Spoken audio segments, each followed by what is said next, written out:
خدمت همه همراه‌های عزیز پیج استاتیستیکال لرنینگ. در ادامه بررسی شاخص‌های پراکندگی به شاخص دیگه‌ای به نام ضریب تغییرات می‌رسیم. برای مقایسه دو سری از داده‌ها که هم واحد نیستند، بهتر از شاخص‌هایی استفاده کنیم که به واحد داده‌ها بستگی نداشته باشد. یکی از این شاخص‌ها ضریب تغییرات یا ضریب پراکندگی تغییرات هستش که فرمول اون به این صورتیه که دارید مشاهده می‌کنید. در این فرمول CV همون ضریب تغییرات، سیگما انحراف استاندارد یا در واقع همون جذر واریانس داده‌ها و مو میانگین داده‌ها هستش. معمولاً ضریب تغییرات بر حسب درصد بیان میشه.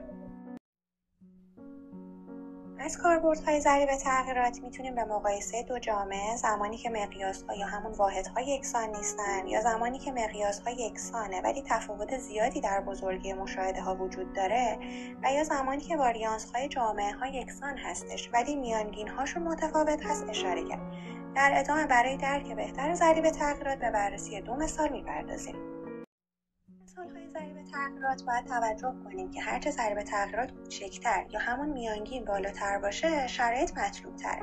مثلا در این مثال میانگین مربوط به A 5% و انحراف معیار اون 10% و میانگین مربوط به B 8% و انحراف معیار اون 12%.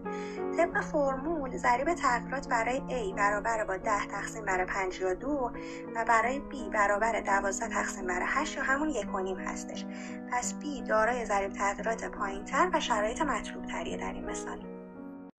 مثال عددی دیگه بررسی شده که همونطور که مشاهده می‌کنید در ابتدا واریانس داده‌ها طبق فرمول واریانس محاسبه و برابر با 1 شده و در ادامه ضریب تغییرات برای داده‌ها طبق فرمول محاسبه و برابر 1/7 به دست اومده.